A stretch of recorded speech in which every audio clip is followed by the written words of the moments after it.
Welcome back to the Iron Perspective. I'm your host, JD Denham, and I'm excited to be here.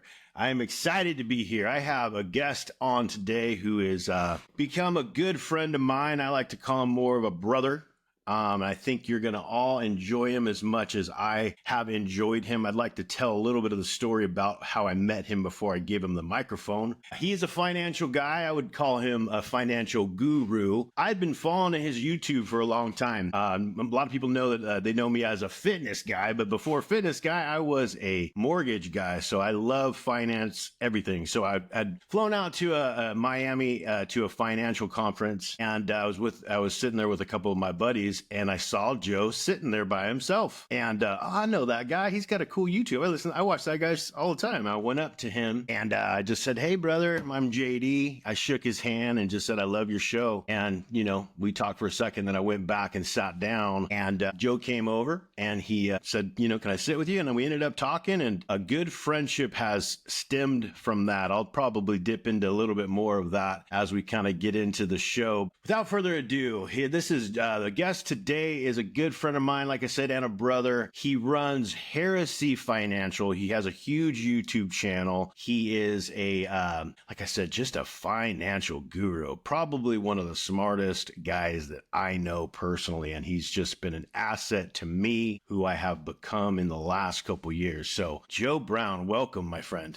Well, thank you so much. I'm excited to be here. And that was a good conference. I remember meeting you there, and really glad that we met, and I was out there and you were out there, because I've really enjoyed our friendship since then. Yeah, and then so the second time, how the conversation or how the friendship has grown is the second financial conference that I attended. Joe was actually one of the speakers this time. We were out in Dallas, and just was a speaker, some heavy hitter speakers, and Joe was on the ticket, and ran into him again and just became friends. We hung out a lot of the time, and we've just really grown a friendship. One of the stories about what really led my life to where it is now, anybody that listened to the last podcast, I talked about how when I went back into the office, I swore I'd never do it. I was bending on who I swore I'd never go back into the office. I was going to make it on my own. And I did that. And I was driving to work every day, and my soul, I was leaving a piece of my soul there. And one day I was at the gym at lunch break, and I was listening to YouTubes, and I was listening to Joe, and Joe dropped one of his YouTubes, and he was talking about how he was working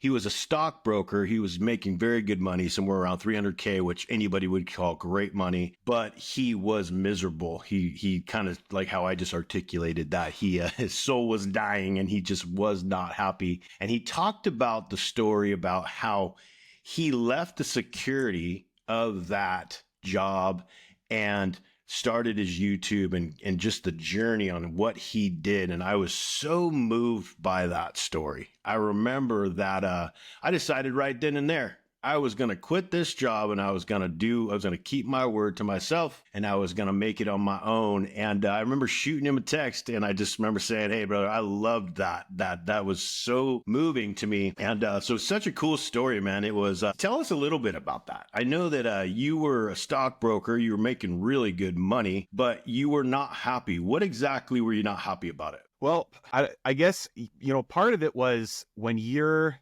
working towards something, even if the work is, full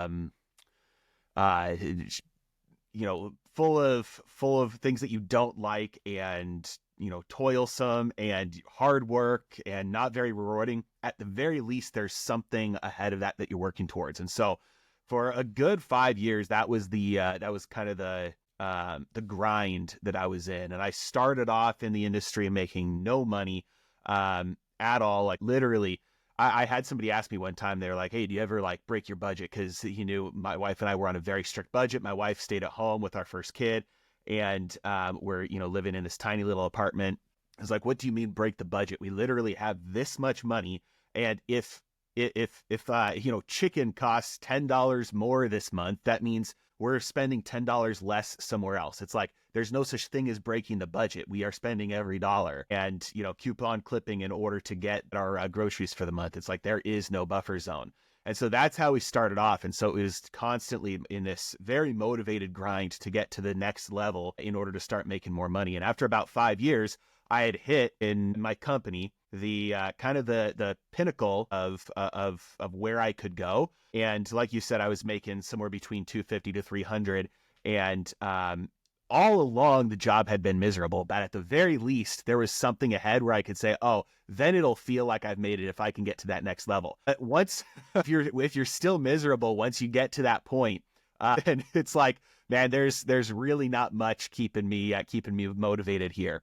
And then there were a couple of things that happened. I read some books that kind of encouraged me that I might be able to make it on my own. I spoke with somebody who had kind of started his own thing as a, kind of like a contractor with a company. And I was like, he was an idiot. So I don't know if you know anything about the company Primerica, but they're a financial firm that it's a multi-level marketing company. So you get your own clients and you enroll them to sell life insurance underneath you and all that. And so you're also selling ETFs and stuff, but he was an idiot and he was making like $1 million a year. And I was like, man, if this guy can make money, like I was grilling because he was trying to recruit me. So I was grilling him on how the business worked and what he sold to people. And he was an idiot. He knew nothing. And the company, it didn't really matter. He was making money. And I was like, all right, if this guy can make money on his own, selling this garbage, well, yeah, I could definitely do, at least make ends meet. So a couple things happened. And then my company slashed our commissions. And I was like, all right, I am out. And so it was like I'd have to work, 50% more to make the exact same. And so, anyway, so that was kind of, there were a couple of things that broke the camel's back there, a couple of straws that broke the camel's back. The part that made it miserable was, there was very little autonomy over what I did because it was just basically a sales role. I was just bringing dollars in the door. There was no relationships long-term that I was establishing with clients. I wasn't building a book underneath myself. It was just transactional sales position. It was very monotonous. There was very little complexity to what I was doing. It was just over and over doing the same exact thing. And there was really no, other than the pay, there was really no reward to what I was doing. I wasn't changing people's lives. I wasn't teaching them how to invest for themselves. I wasn't doing any of that. It was just bring dollars in the door. And so I ended up quitting.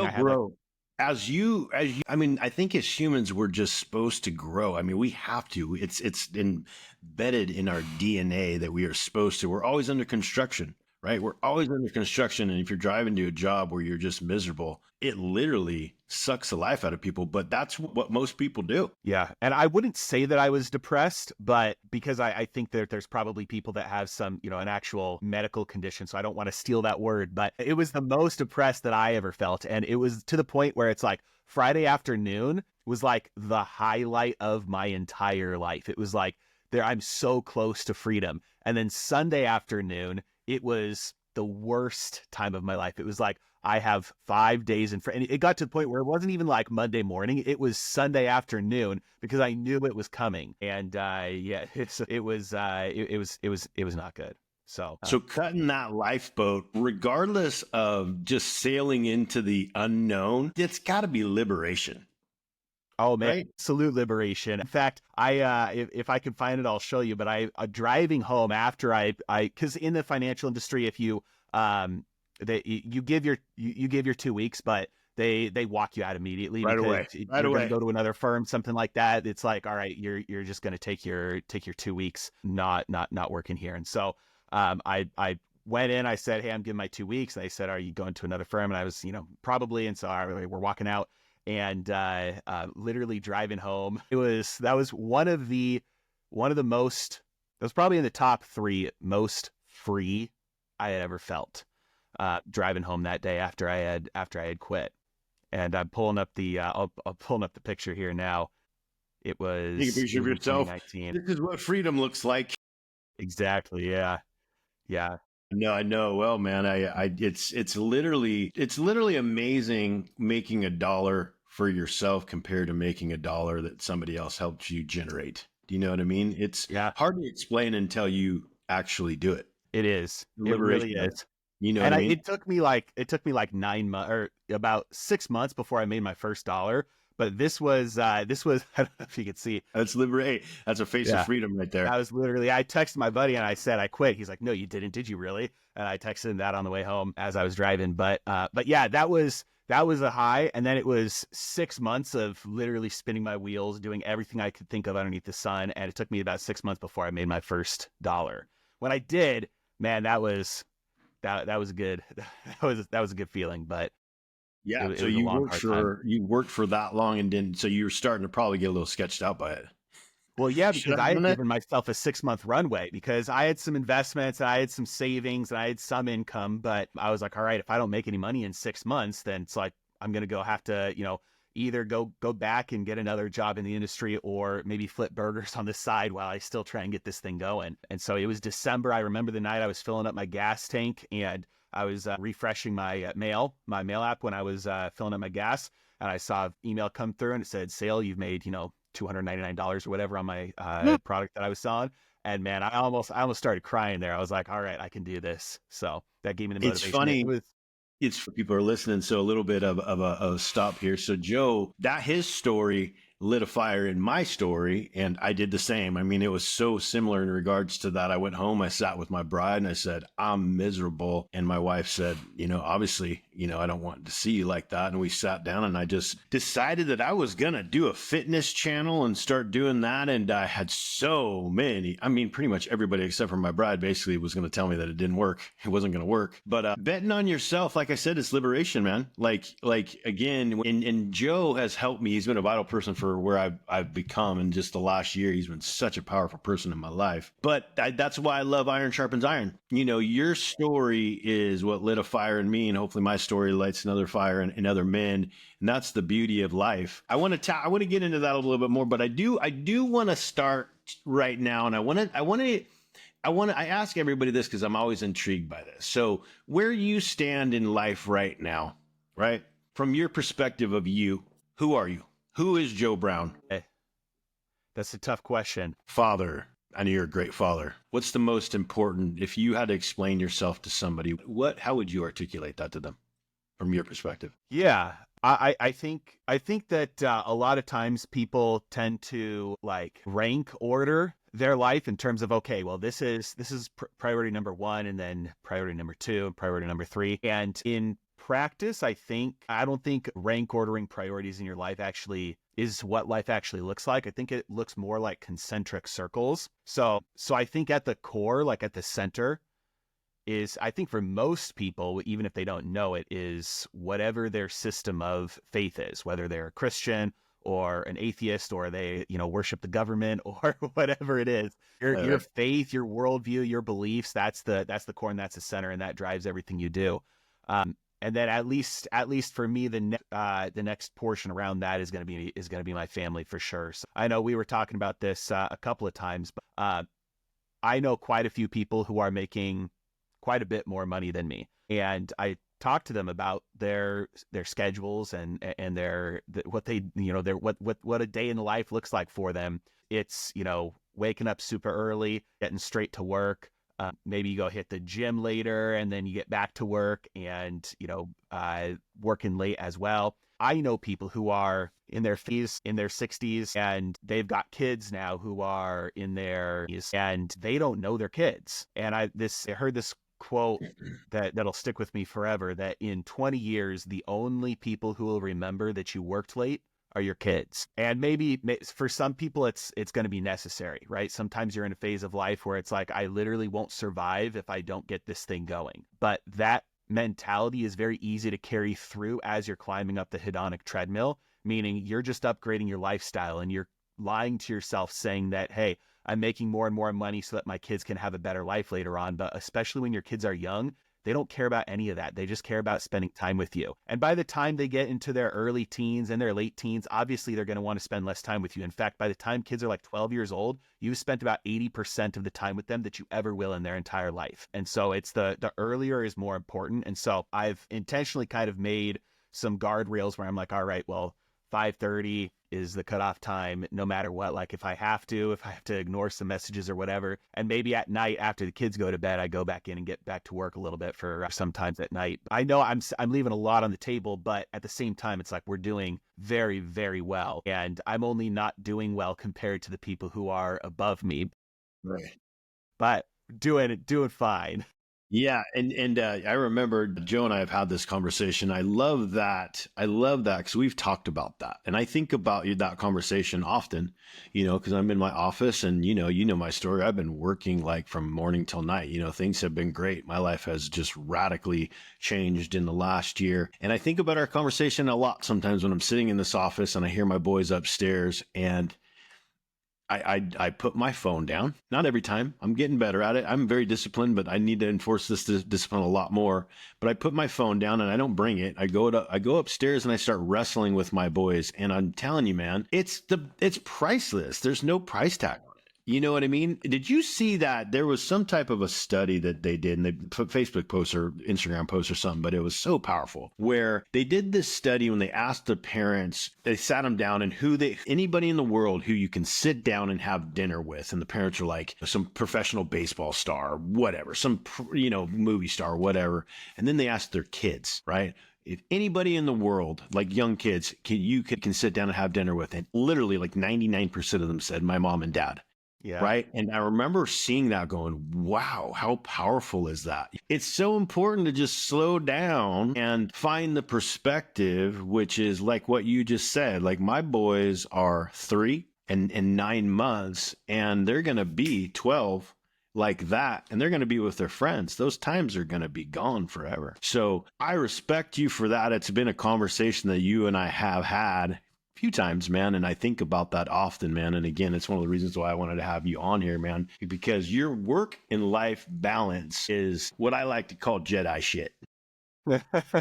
When you reach Jedi status, that's what I'm saying, because your channel's huge. You're very good at what you do. For anybody that doesn't know who Joe Brown is, look at Heresy Financial on YouTube and watch a few of his videos. They're amazing. He helps a lot of people make a lot of money. He really does. He's good at it. I've seen it firsthand, but I also know who he is when he's not Heresy Financial, and he puts that stuff down, and he goes and hangs out with his kids. And I say it so much, Joe, because I mean it so much. I mean, I'll say it so many times on the show that we're the sum total of the 5 people that we hang out with the most. And you want to hang out with people who have what you want. They have what you want in all aspects when it comes to family, money, business, whatever. We got to surround ourselves with the right people, man. And it's funny. It's such a good relationship that we've formed, brother, because we're both very busy. And if I haven't talked to you in a while, we don't even see each other in person, man. You live in a different state, but I haven't talked to you in a while. I say, oh, I got to check in with Joe, and we get on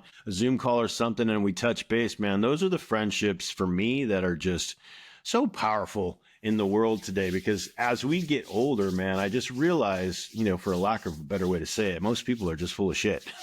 Yeah. This is the truth.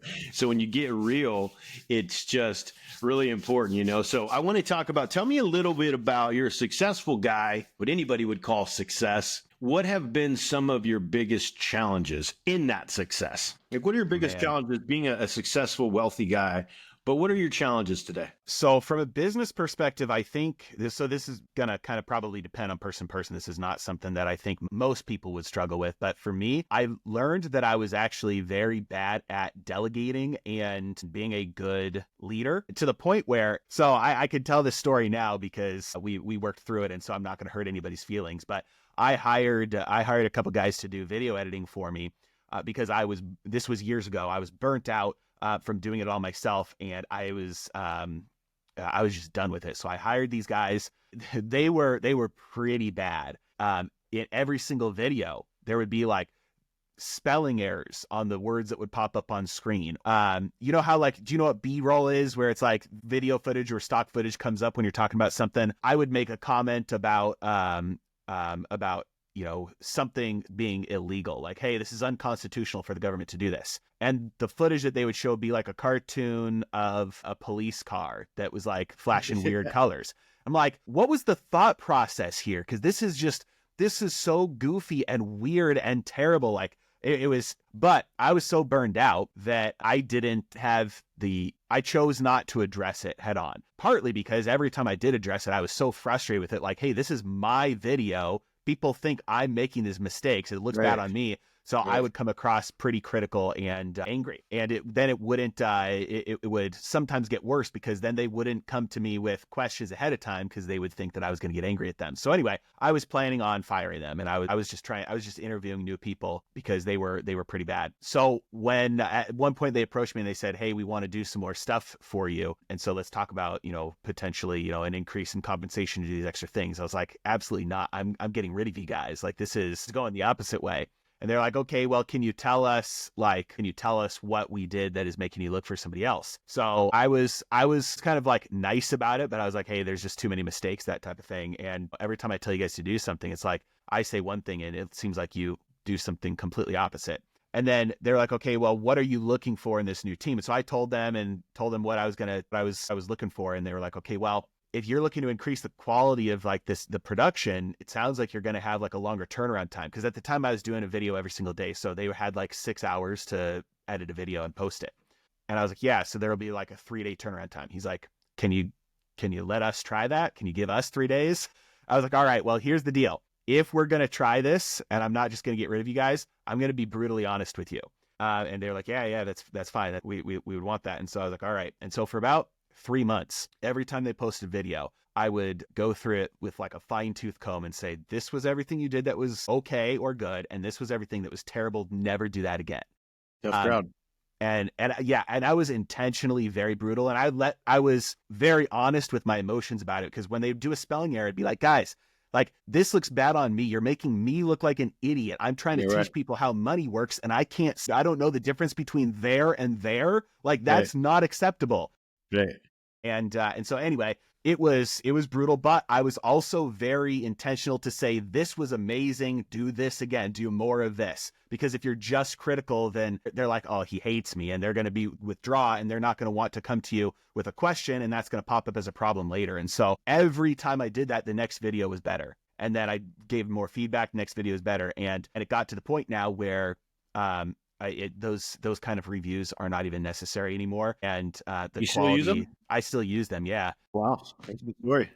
And it was just a big turnaround, and we're close now, and they're very good. And I realized a lot of their mistakes were because of what I was imposing on them. I wasn't giving them enough time, and I wasn't giving them proper feedback, both the negative critique feedback and the positive feedback. Because if somebody just tells you everything you do is terrible, you don't know which direction to go. You also need something to say, okay, this was good, do more of that. And so anyway, we've got great relationships now, and they do really great work and stuff, and everything has gotten a lot better. But I've realized that about myself, that's something that is very difficult for me. That's been a challenge. And every time I try and bring a new team member on to do something and hire people, that's a struggle of mine to let go of something that I was doing, and then B, critique helpfully so that I can lead them into a place where they're actually able to fulfill that role in a better way than I could. So being successful, if somebody's that's their goal, whatever success means to each person. But what would be some advice that you would give somebody that would be just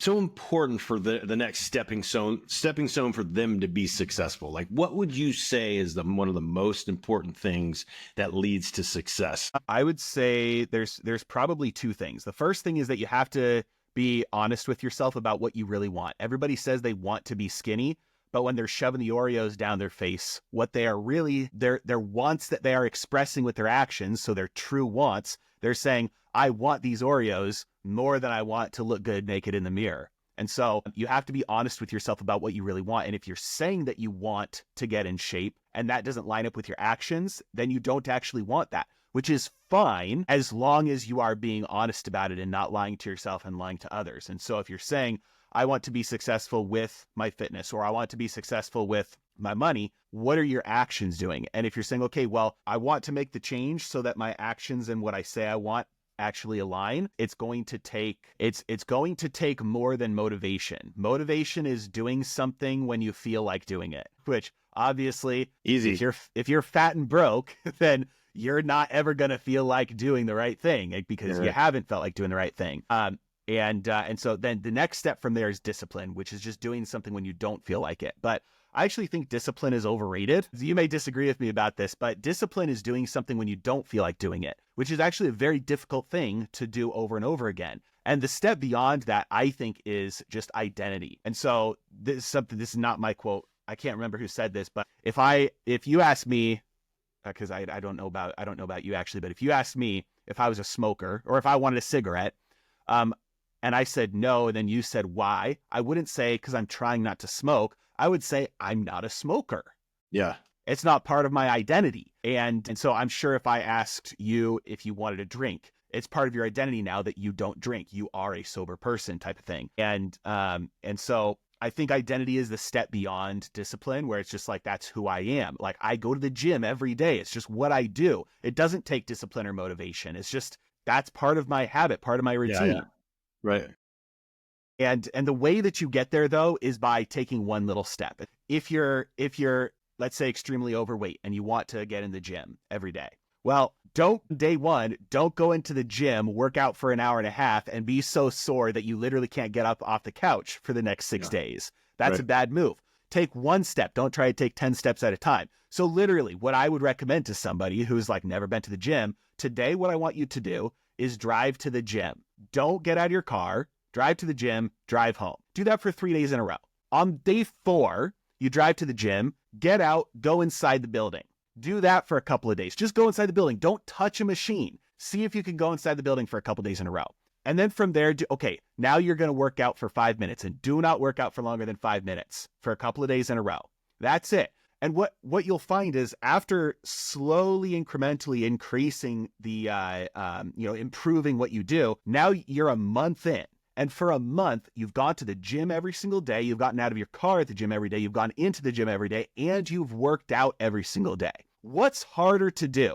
To go from working out every day for 5 minutes at a time, increasing that to 10 minutes? Or is it harder to go from nothing to working out for 10 minutes a day? Obviously, that's harder. So it's much better to have the direction be where you want to go, even if it's small, tiny baby steps, because that compounds. Compound interest works in every area of life. Just get a little bit better, a little bit better, a little bit better. And that's true with money as well. And so that's where I'll pivot to the kind of the next part of what your question was, which is what's the most important thing for success? It's just focus on the tiny little baby steps on working towards what you actually want. And I think most people underestimate the amount that money can help. Money can't solve every problem, but it can solve every money problem. And most problems are just money problems in disguise. Like if you look at marriage, the divorce rate in America is 50%, which is actually skewed because like 75% of divorces happen with people who have already been married and divorced, and with people who are in between like age 55 to 75.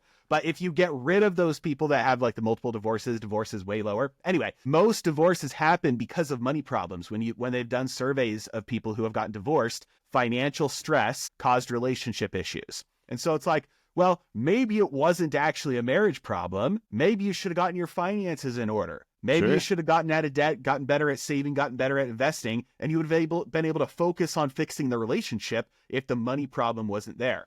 And it's the same thing with problem. The money problem is a big situation. I've been on both sides, man, and I'll tell you what, I'll never tell you that money buys happiness, but I will tell you that it eliminates stress. It's just, you're not stressed when you're able, that you can afford certain stuff, and it really is the case.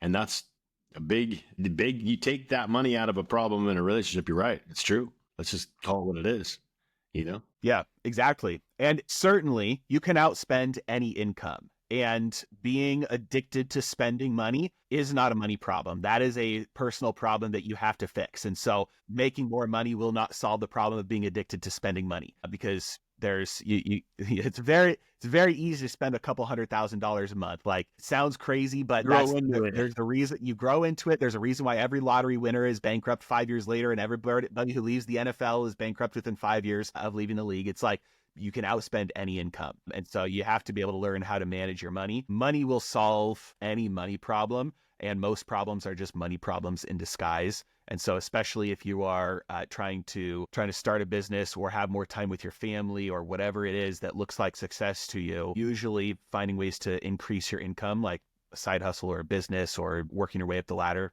will solve that. Yeah. So both of us have similar stories, thanks to you, where we cut the ties, we cut the lifeboats, and it worked out well for both of us. If someone's listening and they've been running in their head and they're extremely unhappy with their job, they're going and sitting in a cubicle and they're just, as I like to say, they're leaving a piece of their soul there every day, is how I articulate it, right? What would be your advice? Would you advise them to do what you and I both have done? Would you advise them to take a different strategy? What would you say? Because honestly, I think about that question a lot. And part of the reason is because I know quite a few people who are very close to me who are in that position. They literally go into work every day and they hate their lives. And it's been that way for 10 years. And they haven't done anything about it. And I think part of it is personality. Like when I quit my job, I had people that knew what I was doing texting other people that were closer to me saying, is Joe okay? Like,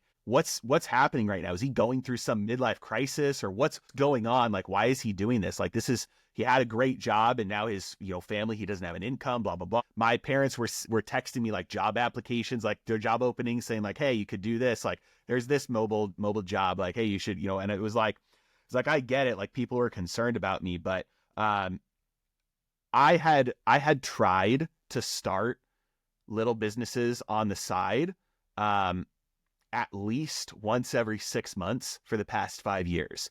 I had a string of failed things behind me. And part of the reason was because I didn't actually need it to work out. I wanted it to work out, but I didn't need it to work out.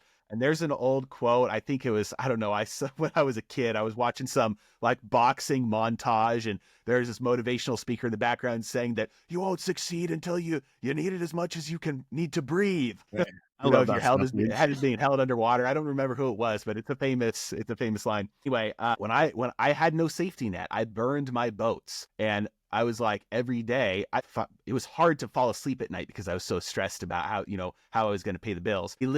We were selling stuff. Like I had a big tool chest in my garage, sold it on Craigslist or OfferUp or Facebook or whatever. I had a bunch of stuff that we were just like, all right, let's get rid of it. This will pay for groceries this week. Yeah, we went down to one car for a little bit. We sold one of our cars, and that paid for stuff for a couple of months. So it was like there was no choice. I had to figure out a way to make it work. And because of that fire that was underneath me, it was like, for me, that's what it took in order to get there and make it work. And I made a lot of mistakes. Like when you first quit, I literally, we sat on the phone and I told you like, hey, do these things, don't do these things, and you're gonna start making money way faster than I did. And I think it was like a week before you started making money. Like you were on top of it. And so the way that I did it, the way that I went about it was not necessary at all. I did a lot of stupid stuff. Trial and error. A lot of Yes, exactly. So it's not like I'm saying that you need to quit and then you need to have,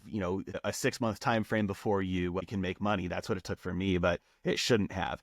So, but what I am saying is sometimes for some personality types, what you need is to burn the bridges, burn the boats so that you have no fallback plan and you have no safety net. I don't think that's necessarily smart because at the end of the day, like maybe I didn't make that first sale after 6 months. Maybe it would have taken me 8 months, but I was fully prepared. I know this sounds ridiculous, but I was fully prepared to go get a job at In-N-Out flipping burger patties for part-time, just enough to be able to extend that runway a little bit to get things going. Yeah. There was no option for failure in my mind, even if it took something like that to be able to get there. Yeah. And like I said, if anybody's listening and this has been running in their head, Joe and I have tapped on it a little bit, but it's just the truest thing that until you have generated money from yourself and yourself only, you can't explain how that first dollar feels. It's so different than if me calling on leads at a mortgage company that somebody else gave me. At taking an idea and making my idea come into life, it's hard to explain the liberation in it. You know what I mean? Yeah, I mean, and if anybody's listening, I believe that what you just said too. I think that I don't want to, come out guns blazing, but we're survivors. Humans, it's embedded into our DNA that when our back's against the wall, we're going to fight, So if you cut the lifeboat, you have no other option. When I started doing this fitness thing, people say, how did you grow it so quickly? I treated it like a job. I woke up at 4, came into my office and did my readings, and then I worked it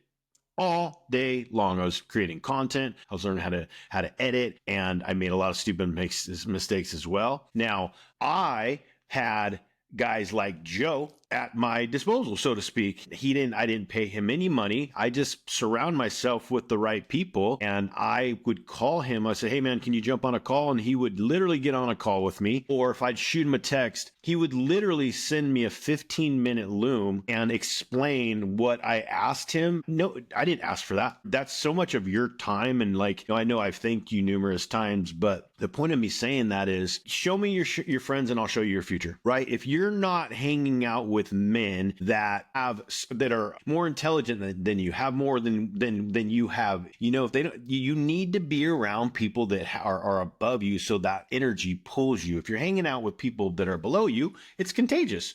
If you're hanging out with dudes that are always in a bar and always doing that, not knocking bars, I don't care about that. But I'm saying that is contagious. It's so important to hang out with people that are going somewhere in this world, starting businesses, good to their wives. I say it all the time, like good fathers, like those are the only people that I give my time to right now. And I know you're the same, Joe. So if you're listening to this, if your friends aren't pushing you to grow, find better friends. Truth. I want to make a note about that because I heard that advice for a very long time, and it was a little bit, what's the word? It was not depressing, but it was a little bit, it made me feel a little bit hopeless because I was like, how in the world am I supposed to go find these people? I don't know anybody who is ahead, who is building businesses, who is wealthy, who has done things that I want to do.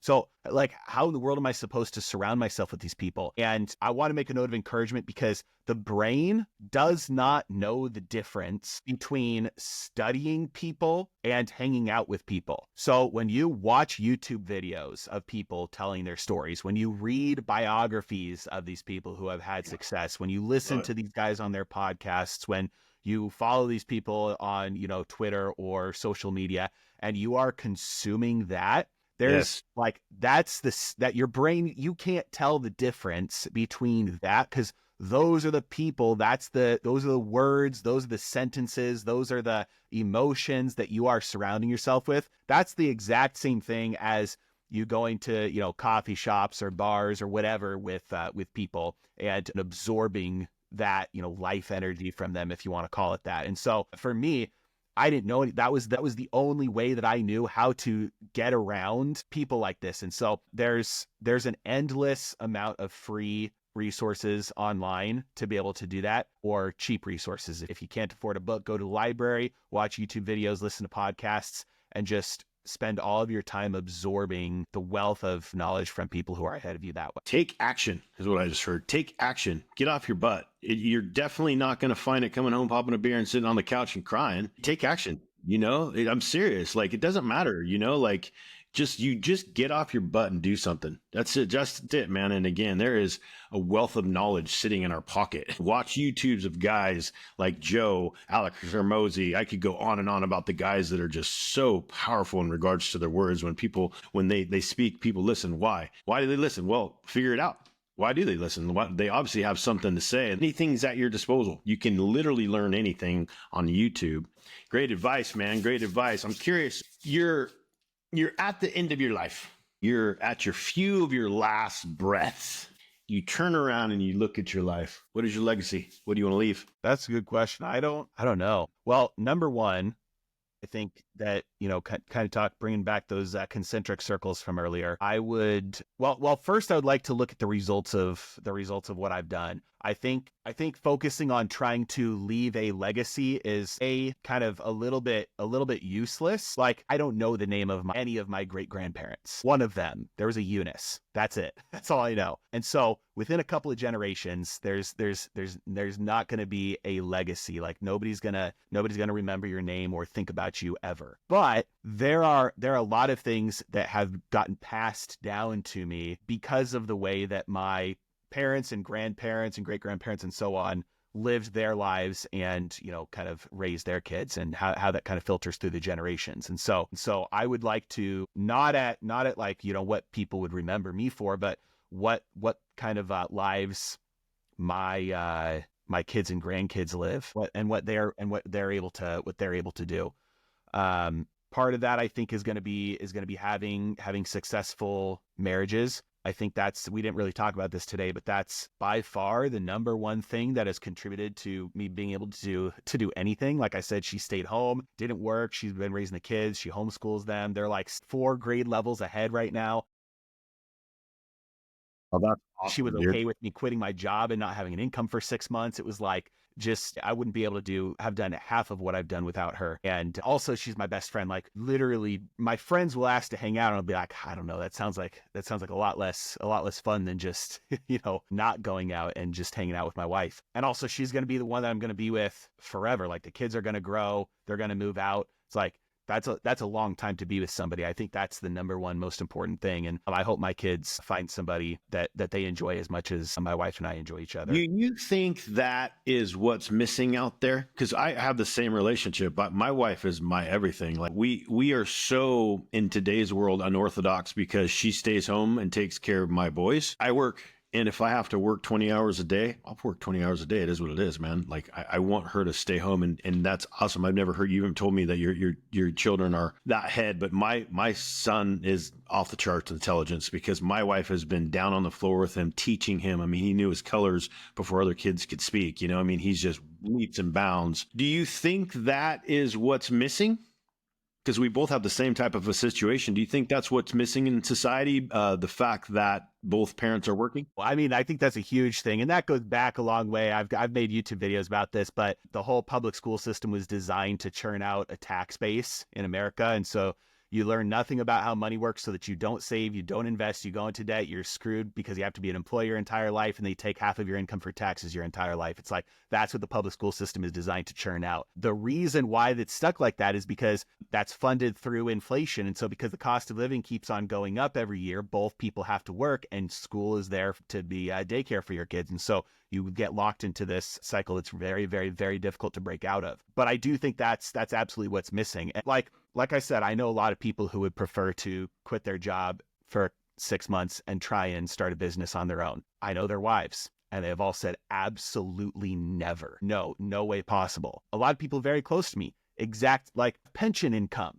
I know people with pension income, and the only reason they're working right now is because their health insurance is covered through their work, and they don't want to have to cut down. Their wife doesn't want to have to cut down on their expenses in order to just wait a year or two before her husband is able to create some income by starting a business. And even though you can get Obamacare for when you're making no money, you can get Obamacare for basically free. So health insurance isn't really an issue. But anyway, because of the fear, it's like I think so many wives are so afraid that they chop the legs out from underneath their husbands. And then you live a life of resentment, and she never let me do what I wanted to do. And you're also angry at yourself. And because on the inside, you know that you've been less than what you wanted to be. And Don't want that. Oh, can you imagine? Oh, that would be a horrible way to go out, man. Yeah. Last question, then I'm going to let you go. I've kept you too long, man. So tell me, where are you going from here?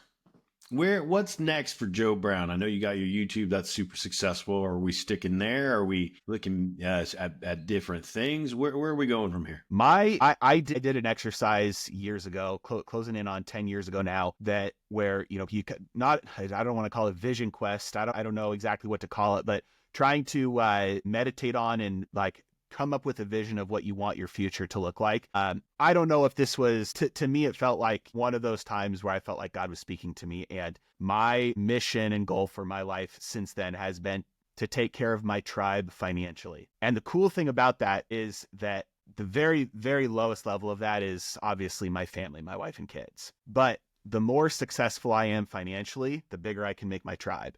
So now I can expand that to my extended family and my close friends. And I can extend that to the people who work with me. And I can extend that to the people who I hire. And I can extend that to the people who are customers in my program. And I can extend that and extend that and extend that. The more successful I am, the bigger my tribe gets and the more people I can serve, financially speaking. And so to me, I don't really see an end in sight of, at the very least, making free content on YouTube about the way that money works and the way the economy works and how to invest and how to make more money for yourself. That to me is like my mission in life. That is what I am good at. And that's what makes me, that's what gets me up in the morning. But And so that'll certainly probably change throughout the years in the way that I do that. Like the main way that I do that right now is through the free content on YouTube and my paid membership program. And eventually that will probably evolve to, I'm potentially going to start a fund that anybody has access to, not like a hedge fund for rich people only. But so I don't know exactly what the future holds and what that looks like, but it'll probably evolve over time, but it'll always be through that lens of helping people out financially. yeah, man. I mean, you helped me. And when my favorite, probably I have many sayings. They're all over my office, but it's probably my favorite. And you're living proof of this, man. Great men help other men succeed. Mm-mm. You've achieved greatness, my friend. Yeah, thank It you. has been an absolute honor to have you on the show, brother, as my first guest. And I definitely wanted to have you on, and we'll have you on. Hopefully, there's some big things are coming for the show, and we'll get you on again and talk about some different stuff. But man, I always enjoy talking with you, bro. I love you like a brother, man. Appreciate you. Man. All right, everybody. It's been an honor to interview Joe. Remember this: you're a warrior. Act like one.